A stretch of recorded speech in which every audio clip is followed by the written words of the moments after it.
నేను చేసిన తప్పే మీరు చేయబాకండి. ఇప్పుడు నా పిల్లలు ఎంత బాధపడుతున్నారో మీ పిల్లల్ని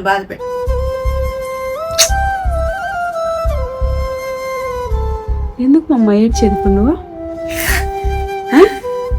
హాయ్ అండి, అందరికీ నమస్కారం. నేను ఈ టైప్ వీడియోతో మీ ముందుకు వస్తానని కల్లో కూడా అనుకోలేదు. But it's okay, what happen is happen. You not gonna change anything. నేను ఇప్పుడు ఈ వీడియో ఎందుకు చేస్తున్నానంటే, మీలో చాలామంది బాలేని వాళ్ళు ఉంటారు. వాళ్ళందరికీ ఒక విల్ పవర్ కోసం ఇప్పుడు మా అమ్మ బై గాడ్ గ్రేస్ చాలా బ్రేవ్గా, చాలా స్ట్రాంగ్గా ఉన్నారు. ఆమె మీకు చెప్పాలని ఇలా వచ్చాను. అందరికీ నమస్తే. నా కోసం మీరు ఎవరు బాధపడద్దు. నాకేదో బాగలేదని నాకు 3 సంవత్సరాల ముందే తెలిసిన ఇంట్లో వాళ్ళని ఇబ్బంది పెట్టకూడదని లెక్కలో అట్టే తొలగదోసుకుంటా తిరుగుతూ ఉన్నాను. ఒకరోజు సడన్గా వచ్చేసింది నొప్పి.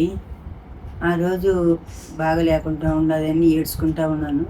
అంతలో మా చిన్న పాప లేచిన తర్వాత అప్పుడు లేచి హాస్పిటల్కి పోదామని హడావిడి చేసింది. నేను ఇప్పుడు కాదులేమ్మా, నేను పడుకున్నాను, ఎంత నొప్పి అయినా కూడా. నిద్ర లేచి హాస్పిటల్కి తీసుకుపోయింది.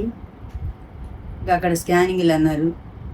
స్కానింగ్లో తీసిన తర్వాత నీకు కడుపులో ఏదో గడ్డ ఉంది, ఇంకా ఏడన్నా చూపించుకోమన్నారు. నారాయణ హాస్పిటల్కి పోయి సిటీ స్కానింగ్ తీసుకున్నాను. నాకు 3 సంవత్సరాల నుంచి ఉండదమ్మా.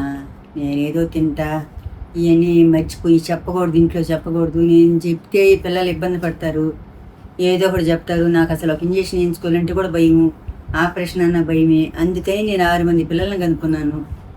ఆ ఆపరేషన్ భయపడే 6 మంది నాకు, 3 ఆడవాళ్ళు 3 మగవాళ్ళు.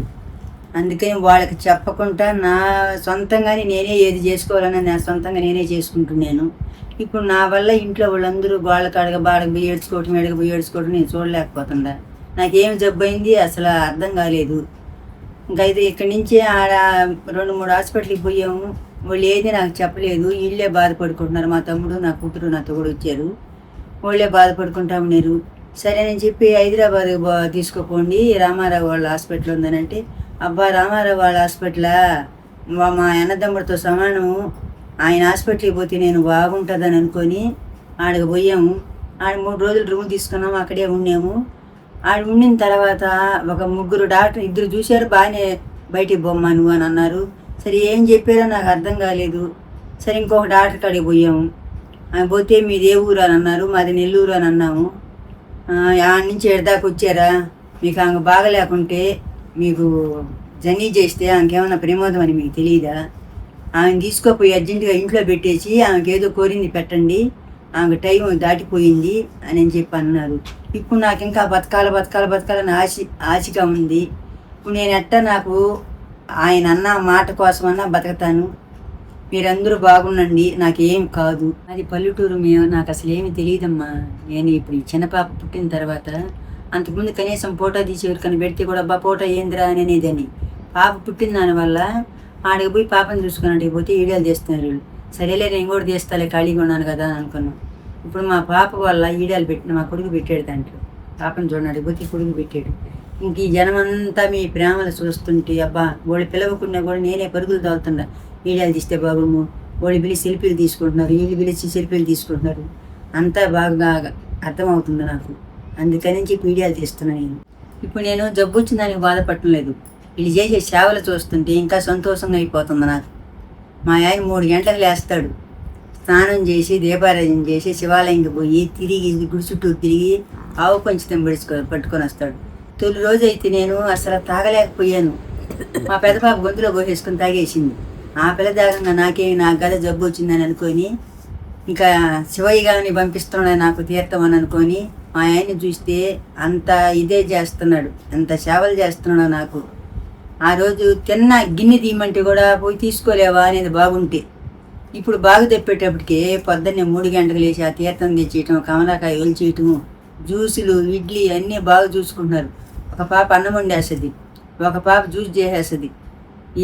ఈ పనులన్నీ చూస్తుంటే నాకు ముందుగానే వచ్చిన బాగుండే నేను చెప్పి అనుకుంటున్నాను. నేను మీరందరూ నా గురించి ఏమీ కాదు, మీరందరూ సంతోషంగా ఉండండి, బాగుండండి. నేను కొన్ని వైదికాలు చెప్తాను. ఇప్పుడు తినేటివన్నీ వాళ్ళు ఏం పెడతారా, ఏమి తిందామా, నాకు బాగా ఎప్పుడు అయిపోద్దా, నేను ఎప్పుడు వీడియోలు తీయాలన్నా, ఎప్పుడు అందరు నవ్వులు చూడాలన్నా. మీరు అంతమంది ఎక్కడికక్కడ పోతూ ఉంటే ఆంటీ మీరు యూట్యూబ్లో ఉన్నారు కదా aunty, second hand aunty, selfie తీసుకుంటాను ఆంటీ అంటుంటే నాకు సంతోషం పట్టరా లేకుంటుంది ఇప్పుడు.